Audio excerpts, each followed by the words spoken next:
It's unusual for American voters to get a real choice in a presidential election, but this is a genuine fork in the road for America and for the world. It's one direction or the other from here. There's no middle way. In broad terms, you could describe it as a choice between the American way and the European way. For the past 8 years, President Obama has tried to make America more European because he is a European social democrat at heart. He doesn't really belong in America, he belongs over here in Europe with the rest of the open borders, nothing to do with Islam crowd, making life more dangerous for ordinary people for virtuous reasons. It's what he tried to do in America to some extent with his so-European reluctance to even name, let alone confront, Islamic terrorism.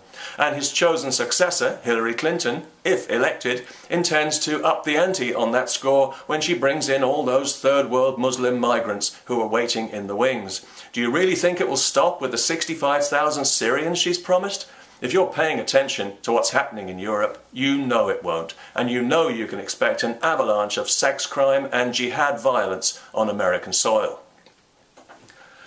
As for Donald Trump, well, yes, you could have had a better candidate, but you could have had a worse one too. He is a necessary antidote to the poison of political correctness that's destroying Western society's immune system and making us weaker. We cannot afford to get any weaker, however virtuous it makes some people feel. So, even from the correspondence that I get, I know that people are voting for Trump who don't like him, who don't even agree with him on much, but who see him as the only person who's serious about ensuring America's security. And apparently that still matters to some people. Also, again, unusually in US politics, he seems to genuinely believe what he's saying. There's a passion there that isn't there in Clinton. She's clearly doing it by numbers. She will say literally anything to get elected. She's already said she favours holding two separate political positions, a public one for consumption by the plebs and a private one that the plebs might not like so much. By her own admission, therefore, her word cannot be trusted. But Trump just blurts out what he believes, sometimes unwisely, but at least we can be more sure that he actually means what he says, whereas we can't be sure that Hillary Clinton means anything that she says publicly. Clinton is devious because her politics require her to be devious. She has an ulterior progressive agenda that she doesn't want to talk about because she knows people won't buy it. She's already admitted that's how she operates. And she said she wants America to be part of a hemispheric common market with free trade and open borders, the exact same model that has failed so spectacularly here in Europe, and the intended precursor of a world without borders, which of course they all know nobody would vote for, which is why they've been trying to impose it on us by stealth, both in America and in Europe, by allowing our borders to become so porous in defiance of the law. A world without borders would be impossible to govern democratically. It would need to be run by a strong central authority that would quickly morph into an iron fist dictatorship. It's much more likely to end up as a global Soviet Union than a global Switzerland or a global United States. It's what we in Britain managed to push back against with Brexit, our vote to leave the European Union, and it is what's really at stake in this election for Americans. No borders, no security, no democracy, no country. The failed European model is the globalists' ideal.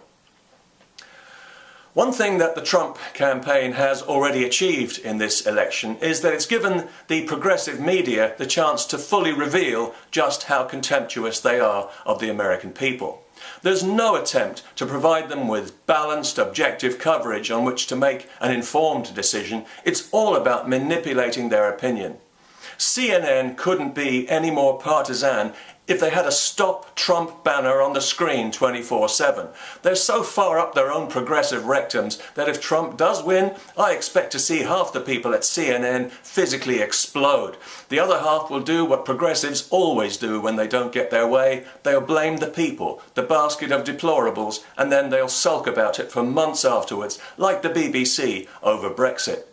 Before that vote, we had to face all the same lies and smears. Everything was racist. It was all about hate. They called us xenophobic little Englanders, and we said, no, we're Great Britaners, and we're taking our country back, whether you people like it or not. And they didn't like it one little bit. Months later, they're still griping, still framing everything as if it was a huge mistake, when in fact it was the best thing to happen to Britain since VE Day. And Brexit was no freak result. It's symptomatic of a wider trend that's now spreading throughout Europe as the political tide finally turns against the globalist progressive consensus that's done so much damage with its obsession with open borders, mass migration and remote unaccountable government dominated by large corporations. People can see for themselves that the failed European model does not work in their interests, so they're reasserting their right, while they still can, to retake control and to shape the society that they and their children will have to live in. This presidential election is a genuinely once-in-a-lifetime historic opportunity for the American people to do just that. The American way or the European way. Finally, you get a real choice.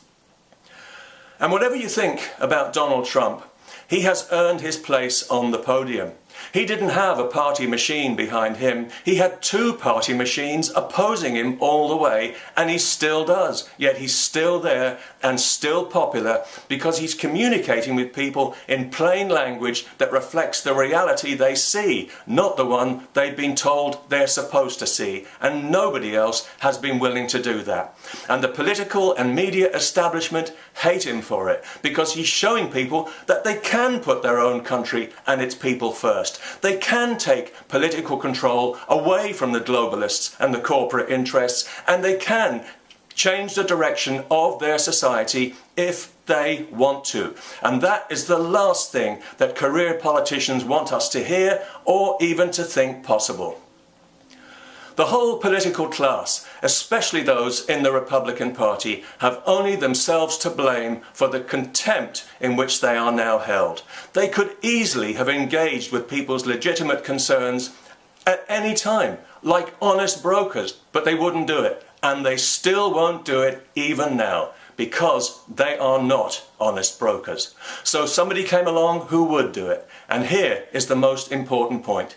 It had to be somebody from outside the political bubble, or it never would have happened, because it wouldn't have been allowed to happen. And this is why the political bubble needs to be burst and deserves to be burst, and the American people will never have a better chance to do it.